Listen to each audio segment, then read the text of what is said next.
Okay, Benny. As I was watching your swings here, um, one thing that I would recommend as we move forward, and it's pretty clear to see here. I'll show you I would encourage you to get some more weight off of your back leg, either before you get to toe touch. I mean, you can see like you're pretty stacked up.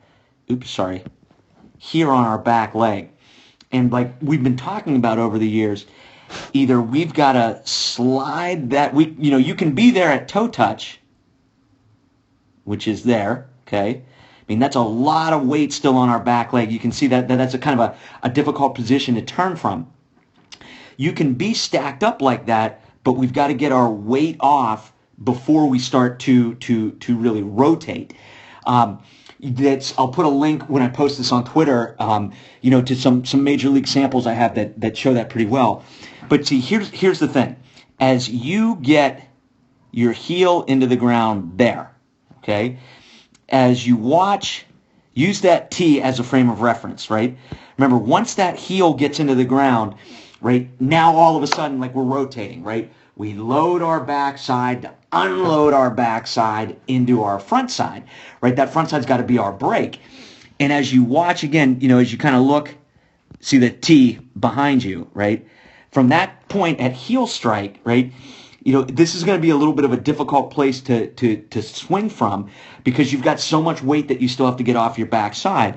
And as you watch your front hip, as you watch your front hip here relative to that T, you can see you are going to have it sliding forward still. Forward, forward, forward, forward, forward, forward, forward, all the way until contact, right?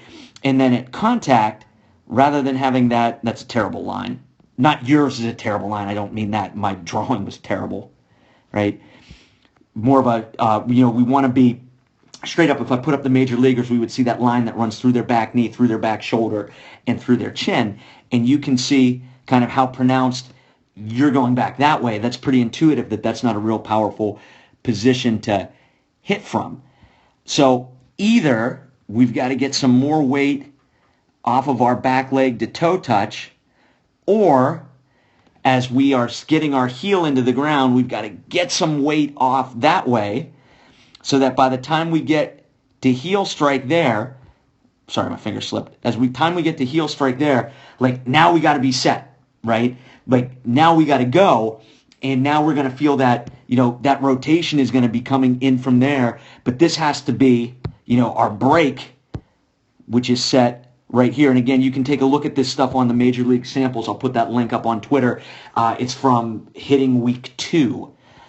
Because once we get the heel strike, again, watching our front hip relative to the T, you can see how it's still sliding forward, sliding forward, sliding forward, sliding forward, sliding forward, sliding forward throughout our swing, and that's just not a real efficient way, obviously to rotate. If we're rotating and sliding forward, we really don't have anything to rotate against. So as you take a look at some of those major league samples, I'll put that link up, and see either we got to get some more weight off on our stride, or we've got to get weight off as our heel's coming down, and we're really starting to rotate a little bit as our heel's coming down. And that's what gets our front hip heel strike, to continue to slide forward as we are rotating.